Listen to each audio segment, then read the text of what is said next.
With everyday life at a standstill, we saw countless people drop everything to help others in their time of need. Our local nonprofit stepping up to make sure we had food, water, and shelter.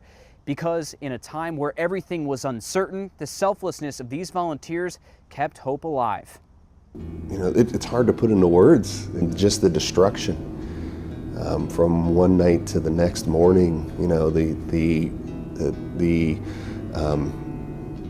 it's hard to put into words. Hurricane Helene, for everybody, was terrifying. It's a name the CSRA will remember forever. Helene, the most destructive storm our area has ever seen. During one of the most difficult times in our area's history came goodness and stories of hope. Because of Helene, terrible things happened. But also because of Helene, you know, I believe our community is closer than it's been. So out of darkness comes light, and grateful for that light. Major Jonathan Raymer is the area commander for the Salvation Army of Augusta. He chose to sit down with us in the Kroc Center's kitchen because it's the place where help began for thousands of families in need. Just in the week or two after the storm hit, 14,000 meals were distributed by volunteers. They housed the National Guard, used box trucks to deliver food, and handed out clothes to those in need. But it wasn't the material things that got us through. It was the good in people to step up to help those they didn't even know.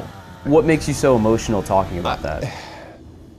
It is awe-inspiring. It is to selflessly give for your community, handing a box of food to someone and they're breaking down and weeping. Because food matters, right? But knowing that people care, that matters far more. The Salvation Army wasn't alone. Dozens of local organizations answered the community's call for help. We put out a call for volunteers, and that was the most amazing thing. People just were waiting to show up. They wanted to come in. They wanted to do something. Golden Harvest handed out 2.4 million meals in October after the hurricane, 50% more than they usually do. They were one of the first organizations handing out food in their parking lot to families in desperate need.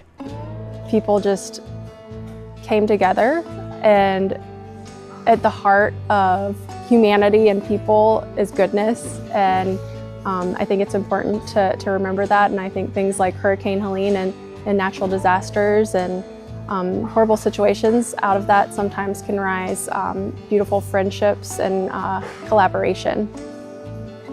It would have been easy to just kind of throw your hands up and give up, but so many people, and even those who don't run nonprofits, even those who feel like they could only do a little, so many people stepped up and made a difference. My hope is that we don't lose that. That now a year later we go back to normal, that we don't lose that piece of community, because we were created for community.